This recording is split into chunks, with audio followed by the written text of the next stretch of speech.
Hello बच्चों, देखिए यहाँ पे क्वेश्चन दिया गया है। क्वेश्चन बोल रहा है a beaker of mass 1 kg contains 2 kg of water and rest on a scale a 2 kg of block of aluminium specific gravity 2.70 suspended from a spring scale is submerge in water as shown in figure. Find the reading of the both scale. आपको बताना दोनों scale का क्या reading होगा। सबसे पहले समझते हैं, हम जानते हैं कि जो स्प्रिंग बैलेंस होता है ये हमेशा टेंशन को मेजर करेगा। किसको मेजर करेगा? टेंशन को। और आपके पास जो वेइंग मशीन होती है वो किसको मेजर करती है? नॉर्मल रिएक्शन को। ठीक है, ये कंसेप्ट हम एनएलएम चैप्टर में अच्छे से पढ़े होती है। तो सबसे पहले एक काम करती है, मैं इस ब्लॉक का फ्री बॉडी डायग्राम बना लेता हूँ। जैसे ही मैं इस ब्लॉक का फ्री बॉडी डायग्राम बनाता हूँ तो मैं क्या बोलूँगा कि इस ब्लॉक पर नीचे पर वेट के कारण तो क्या लग रहा है? M g. ऊपर की तरफ लग रहा है एफ पी और यहाँ पर लग रहा है क्या? टेंशन। क्लियर है।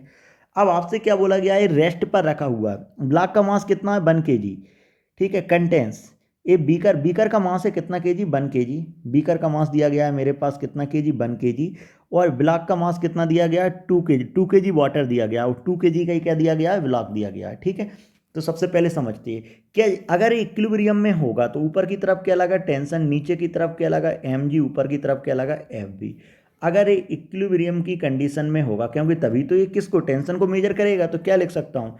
T plus f b equal to किसके बराबर है? एम जी के बराबर है। क्लियर। तो सबसे पहले समझिए t equal to m g minus f b. हम जानते हैं force due to buoyancy f b equal to b s rho l g, जहाँ भी एस क्या है? Submerge volume. क्लियर है। तो मैं डायरेक्ट लिख सकता हूँ यहाँ पे टी इक्वल टू एम का वैल्यू कितना? 2, जी का वैल्यू कितना? 9.8। एफ बी के लिए बात करूँ, अब सबमर्ज वॉल्यूम कितना लिख सकता हूँ? 2/2.7, क्योंकि density equal to mass by volume, तो वॉल्यूम इक्वल टू मैंने लिख दिया डायरेक्ट 2/2.7। ठीक है। रोयल लिक्विड का कितना? 1, क्योंकि वाटर दिया गया है, ये कितना? 9.8। अब देखो जब मैंने इसका मल्टीप्लाई किया 2 इंटू 9.8 को मैं क्या करता हूँ? बाहर निकाल देता हूँ। तो कितना आ गया? टी इक्वल टू 2 इंटू 9.8 आ गया बाहर। ये कितना बचा मेरे पास? 2.7 माइनस 1। जैसे ही मैं इसको सॉल्व किया, सॉल्व करने के बाद मेरे पास जो टेंशन है, टेंशन आ गया 12.34 न्यूटन। मतलब समझिए स्प्रिंग बैलेंस किसको मेजर कर रहा है? टेंशन को मेजर कर रहा है। तो क्या बोलूँगा?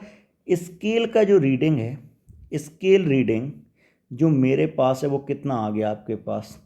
12.34 न्यूटन। इसने इसको मेजर किया।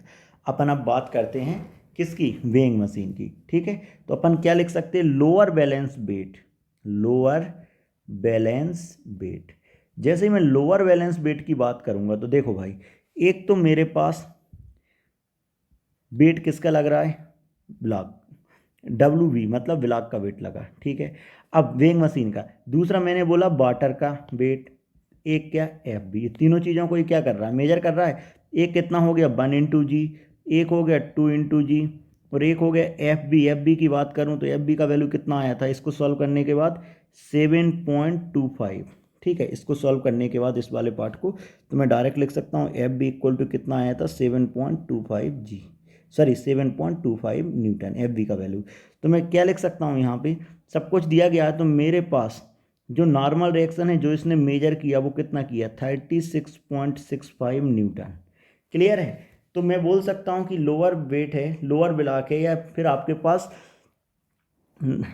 पास जो लोअर वाला मशीन है। ठीक है। इस देखो स्प्रिंग बैलेंस ने तो कितना मेजर किया है आपके पास? टेंशन।